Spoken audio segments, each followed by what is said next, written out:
Tonight, before you sleep, you may do one small thing without thinking. You close the door. Maybe you turn the lock once. Maybe twice. Then the room changes. The outside world becomes someone else's problem.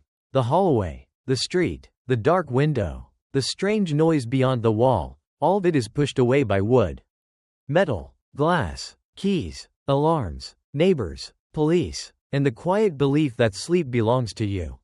Now remove the lock. Remove the door. Remove the wall. Remove the phone beside your pillow. The electric light, the emergency number, the apartment above you, the street below you, and every system that tells your body it can fully let go. You are lying near a small fire in a prehistoric camp. The ground is uneven under your shoulder. Smoke drifts low, somewhere beyond the orange light. Grass moves, but you cannot see what moved it. Your group is tired. Children have finally stopped shifting. Someone coughs in the dark. And your body has to do the most dangerous ordinary thing a human body can do. It has to become unconscious. So how did ancient humans sleep when nothing could be locked? The obvious answer is fire. Keep the fire burning. Keep the predators away. Sleep close to the heat.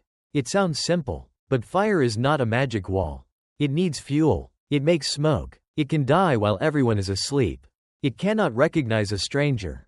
It cannot decide whether a sound is wind, hyena, leopard, another group, or just a restless child rolling over. Another answer is the cave. Sleep inside stone. Let the rock protect your back. But caves are not bedrooms. They can be cold, damp, smoky, crowded, and already used by animals. A cave entrance can become a bottleneck. A safe wall behind you may also mean fewer ways out. A third answer is the group. Sleep together. Let many ears replace one locked door. But then the deeper question appears. If everyone sleeps, who is listening?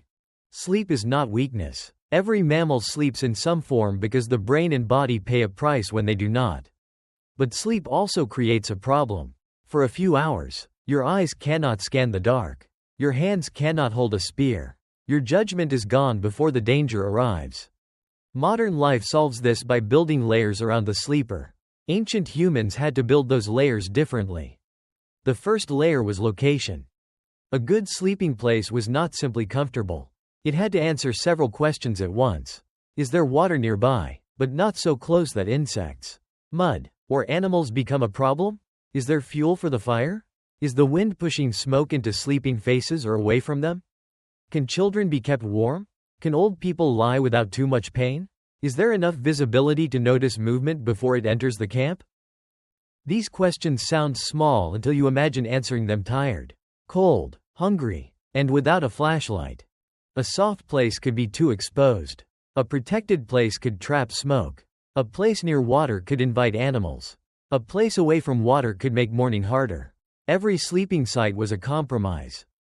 And this is where ancient sleep starts to look less like collapsing at the end of the day, and more like a decision made by the whole group before anyone closed their eyes. Researchers who study sleep in small-scale societies have found something important. We cannot simply treat modern foragers as living fossils. The Hadza of Tanzania, the San communities studied in Namibia, and the Tsimane of Bolivia are modern people with their own histories. But their sleep can still help us ask better questions about what human sleep looks like outside electric bedrooms. In a 2015 study led by Gandhi Yetish, researchers measured sleep in 3 pre-industrial societies. They found that people did not usually fall asleep at sunset. They often went to sleep several hours after dark and woke before sunrise. Their sleep duration was not extremely long. It was often in the range of modern sleep. And temperature seemed to play a major role in timing. That detail changes the picture. Ancient humans were not necessarily sleeping from sunset to sunrise like a switch turned off. Night was still active. People talked. Fires were tended. Children shifted. Someone adjusted a sleeping surface. Someone woke because of cold, heat, insects, noise, pain, thirst, or a memory of unfinished work. The night had texture. It was not empty time. The second layer was the sleeping environment itself. David Sampson and colleagues studied sleep among Hadza hunter-gatherers and looked at how grass huts, sound, and fire affected sleep. The huts mattered because they reduced some thermal stress compared with sleeping fully outside. Sound mattered because noisier nights were associated with less sleep.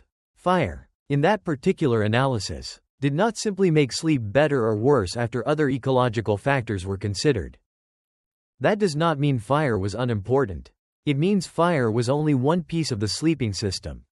This is easy to misunderstand.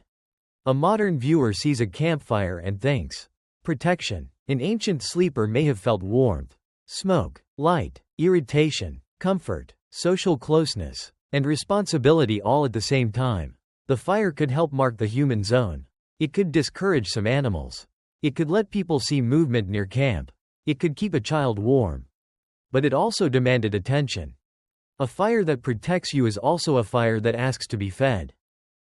Archaeology shows that fire was part of human life very deep in the past, though its use changed across time and place.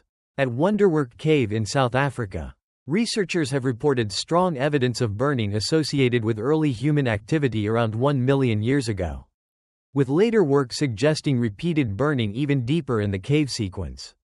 At Gesher Benot Yaakov in Israel, around 800,000 years ago, researchers have described repeated combustion areas that may represent early hearth-like behavior. But the evidence does not prove that every ancient group, in every place, always had fire under full control every night. That uncertainty matters. Because if you cannot depend on one perfect tool, you depend on overlapping imperfect ones.